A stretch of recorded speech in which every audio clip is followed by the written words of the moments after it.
तक इस मामले में हम लोग 25 लोगों को अरेस्ट कर चुके हैं। नमस्कार दोस्तों, मैं नीरज कुमार। कोलकाता के डॉक्टर बिटिया केस में सीबीआई को मिली बड़ी सफलता ने पूरे मामले को एक नया मोड़ दे दिया है।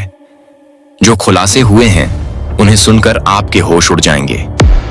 एक ऐसा सबूत मिला है जिसने इस केस के असली अपराधियों की पोल खोल दी है। क्या है वह सबूत?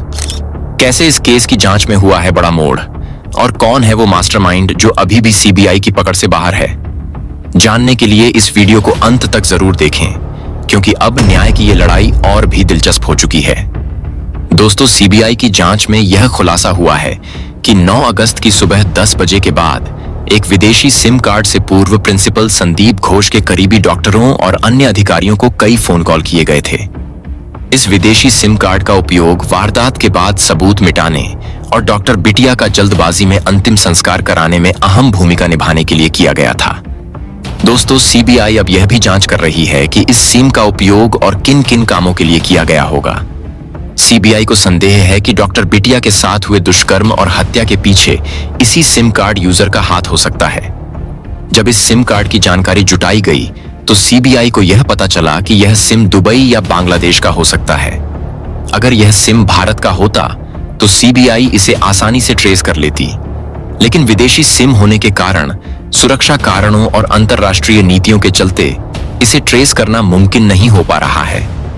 दोस्तों, सीबीआई ने इसलिए यह नंबर केंद्रीय गृह मंत्रालय को भेजा है ताकि इसके स्रोत और मालिक की जानकारी प्राप्त की जा सके। सीबीआई ने यह भी खुलासा किया है कि इस तरह की वारदातों में विदेशी सिम का इस्तेमाल इसीलिए किया जाता है ताकि संदिग्ध गतिविधियों को छिपाया जा सके। विदेशी कंपनियां अपने ग्राहकों की जानकारी साझा नहीं करती और कई बार प्रीपेड सिम कार्ड विदेश से खरीदकर भारत में इस्तेमाल किए जाते हैं। यह तरीका पहले भी कई जांचों में सामने आ चुका है।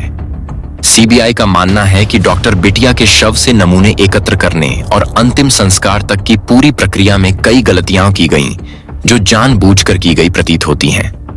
दोस्तों, सीबीआई को शुरुआत में यह लगा कि ये गलतियां जल्दबाजी में की गई हैं, लेकिन विदेशी सिम कार्ड के खुलासे के बाद सीबीआई को संदेह है कि इसके पीछे दुबई या बांग्लादेश में बैठा कोई प्रभावशाली व्यक्ति हो सकता है।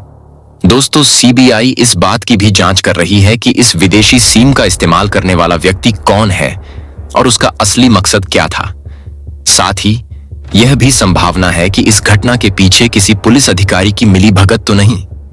9 अगस्त की सुबह कोलकाता के आरजीकर मेडिकल कॉलेज और अस्पताल में कुछ चुनिंदा अधिकारियों और डॉक्टरों को विदेशी नंबरों से आईफोन कॉल भेजे गए थे। सूत्रों के अनुसार यह कॉल्स संजय राय को की गई थीं और इसमें अस्पताल के पूर्व प्रिंसिपल संदीप घोष के करीबी अधिकारियों का भी हाथ हो सकता है। सीबीआई इस दिशा में अपनी जांच को और गहराई से ले जा रही है ताकि इस साजिश के पीछे छिपे सभी संदिग्धों का पर्दाफाश किया जा सके। दोस्तों, हम आपको बता दें कि डॉक्टर बिटिया के केस में हर दिन नए खुलासे होते जा रहे हैं, जिससे मामला और भी उलझता जा रहा है। इस केस ने पूरे देश को हिलाकर रख दिया है और हर कोई डॉक्टर बिटिया को जल्द से जल्द न्याय दिलाने की मांग कर रहा है। हालांकि सीबीआई की टीम लगातार एक्शन में है। वे अभी तक किसी फाइनल निर्णय पर नहीं पहुंच पाई हैं। दोस्तों, पहले यह माना जा रहा था कि इस केस में केवल संजय राय और संदीप घोष ही शामिल हैं, लेकिन पोस्टमार्टम रिपोर्ट के अनुसार डॉक्टर बिटिया के शरीर से 150 ग्राम सीमन पाया गया है। इस तथ्य से यह स्पष्ट होता है कि इस अपराध में 2 नहीं बल्कि 5 से 7 लोग शामिल हो सकते हैं। इसके साथ सीबीआई ने कुछ चौंकाने वाले खुलासे किए हैं, जिसने सभी को हैरान कर दिया है। और असली मास्टरमाइंड कब तक सीबीआई की पकड़ में आएगा, यह भी एक बड़ा सवाल लोगों के मन में बना हुआ है। दोस्तों, इस बीच हम आपसे विनम्र निवेदन करते हैं को आप सभी अपना कीमती समय निकालकर डॉक्टर बेटी के लिए कमेंट्स में जस्टिस फॉर लेडी डॉक्टर जरूर टाइप करें और हमारे चैनल को सब्सक्राइब करें ताकि यह मामला उच्च अधिकारियों तक पहुंचे और डॉक्टर बिटिया को जल्द न्याय मिल सके। दोस्तों, हम आपको बता दें कि देश में जिन लोगों को जनता की सुरक्षा का जिम्मा सौंपा गया है, वे न केवल अपने कर्तव्यों को भूल चुके हैं, बल्कि उनकी हरकतें मानवता को शर्मसार कर रही हैं। आरजीकर मेडिकल कॉलेज के प्रिंसिपल संदीप घोष अब इस मामले में पूरी तरह से फंस चुके हैं। सीबीआई ने उनके घर की तलाशी भी ली है और संजय राय संदीप घोष से लगातार पूछताछ जारी है। दोस्तों, सीबीआई के साथ अब ईडी की भी एंट्री हो गई है। ईडी ने संदीप घोष के फार्म हाउस की तलाशी ली है। दोस्तों, जब यह केस कोलकाता पुलिस के पास था, तब पुलिस का रवैया बेहद चौंकाने वाला था। डॉक्टर बिटिया के पिता ने आरोप लगाया है कि कोलकाता पुलिस ने इस केस को दबाने के लिए उन्हें रिश्वत देने की कोशिश की थी, और यह उस समय हुआ जब वे अपनी बेटी के दुख में डूबे हुए थे। पुलिस ने न केवल उनकी बेटी के साथ हुए अपराध को नजरअंदाज किया, बल्कि उनके साथ भी दुर्व्यवहार किया। और इसके साथ कोलकाता पुलिस ने डॉक्टर बेटी के शव का पोस्टमार्टम करवाने के बाद उसका पार्थिव शरीर परिवार को सौंप दिया था। हालांकि पुलिस पर यह आरोप लगाया गया कि उन्होंने बहुत जल्दी अंतिम संस्कार करवाकर इस मामले को दबाने की कोशिश की थी। कुछ रिपोर्ट्स में यह भी कहा गया कि पुलिस ने डॉक्टर बेटी के माता-पिता से एक सफेद कागज पर हस्ताक्षर करने के लिए कहा, लेकिन उन्होंने मना कर दिया और कागज को फाड़ दिया।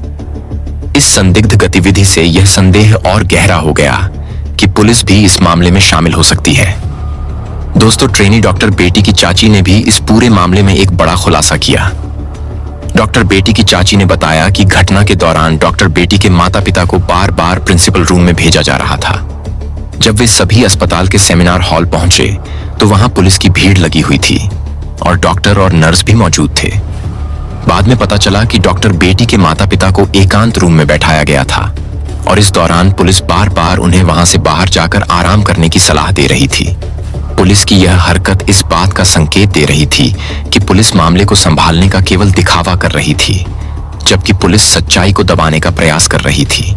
दोस्तों, डॉक्टर बेटी के मामले में आरोपी केवल संजय राय ही नहीं, बल्कि पूरा अस्पताल इस अपराध शामिल था। इन लोगों ने न केवल डॉक्टर बेटी के जीवित रहते हुए उसके साथ गलत किया, बल्कि उसकी मौत के बाद भी अन्याय जारी रखा। इस पूरी घटना में कई लोग शामिल थे जो इंसाफ की राह में बाधा बन रहे थे। यह अस्पताल प्रशासन के भ्रष्टाचार का एक गहरा संकेत था, जिसमें प्रिंसिपल संदीप घोष की भूमिका भी सामने आई। दोस्तों, 4 साल पहले 2020 में इस कॉलेज के प्रिंसिपल संदीप घोष के खिलाफ जूनियर डॉक्टरों ने विरोध प्रदर्शन किया था। घोष ने उनके खिलाफ झूठी रिपोर्ट दर्ज करवाई और अगले परीक्षा में उन्हें फेल करवा दिया। इसके अलावा उन्हें हॉस्टल और क्लासरूम में प्रवेश करने से भी रोका गया। जूनियर डॉक्टरों के साथ दुर्व्यवहार किया गया और इसका मुख्य कारण था कि उन्होंने संदीप घोष के खिलाफ आवाज उठाई थी। इन घटनाओं के चलते घोष के खिलाफ जनता का गुस्सा और बढ़ गया है। लोग संदीप घोष के खिलाफ जमकर नारेबाजी कर रहे हैं और इसके साथ ही लोगों ने संदीप घोष का पुतला जलाकर अपना विरोध जताया। दोस्तों, अस्पताल में महिलाओं के साथ दुर्व्यवहार और मानव अंगों के अवैध कारोबार की बात पहले ही सामने आ चुकी थी, लेकिन अब एक और चौंकाने वाला खुलासा हुआ। यह पता चला कि अस्पताल में चल रहे गोरख धंधे का स्तर और भी ज्यादा गहरा था। सीबीआई की टीम ने मीडिया से बात करते हुए बताया कि इस मामले में अब तक हिरासत में लिए गए लोगों की संख्या लगातार बढ़ती जा रही है। सीबीआई ने डॉक्टर बेटी के करीबी दोस्तों को रिमांड पर लिया है और यह जांच इस दिशा में आगे बढ़ रही है कि डॉक्टर बेटी के दोस्तों की भूमिका क्या थी और वे इस मामले में किस हद तक शामिल थे।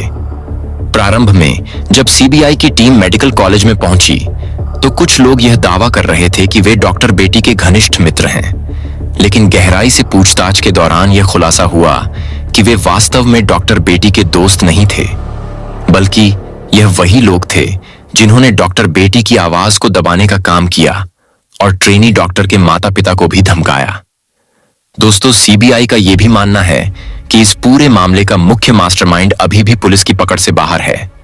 इस पर संदेह जताया जा रहा है कि अस्पताल प्रशासन और स्टाफ ने मिलकर इस केस को दबाने की पूरी कोशिश की। खास तौर पर प्रिंसिपल संदीप घोष ने बिना पोस्टमार्टम रिपोर्ट के ही यह दावा कैसे कर दिया कि डॉक्टर बेटी ने आत्महत्या की है। इस पर सवाल उठ रहे हैं। यह संकेत देता है कि घोष किसी बड़े मास्टरमाइंड को बचाने की कोशिश कर रहा था। दोस्तों, जैसे सीबीआई अपनी जांच में कोई खुलासा करेगी तो हम आप तक फिर साझा करेंगे। अगर आपने हमारे चैनल को अभी तक सब्सक्राइब नहीं किया है तो तुरंत कर लें, क्योंकि यह जो आज ट्रेनी डॉक्टर के साथ हुआ है, अगर हम सब मिलकर न्याय नहीं दिला सकते तो यह घटना किसी के साथ भी घट सकती है। इसलिए दोस्तों, आप जहां कहीं भी हैं, वहीं से अपना समर्थन दे सकते हैं वीडियो को लाइक और हमारे चैनल को सब्सक्राइब करके। दोस्तों, डॉक्टर बेटी, जो कि एक मध्यम वर्गीय परिवार से थी और डॉक्टर बनने का सपना लेकर आई थी, उसके साथ हुए अन्याय को लेकर अब पूरा देश एकजुट हो रहा है। इस वीडियो के माध्यम से मैं अपने दर्शकों से एक बार फिर अपील करूंगा कि वे इस न्याय की लड़ाई में शामिल हों और सरकार तक अपनी आवाज पहुंचाएं और कमेंट्स में जस्टिस फॉर लेडी डॉक्टर जरूर लिखें।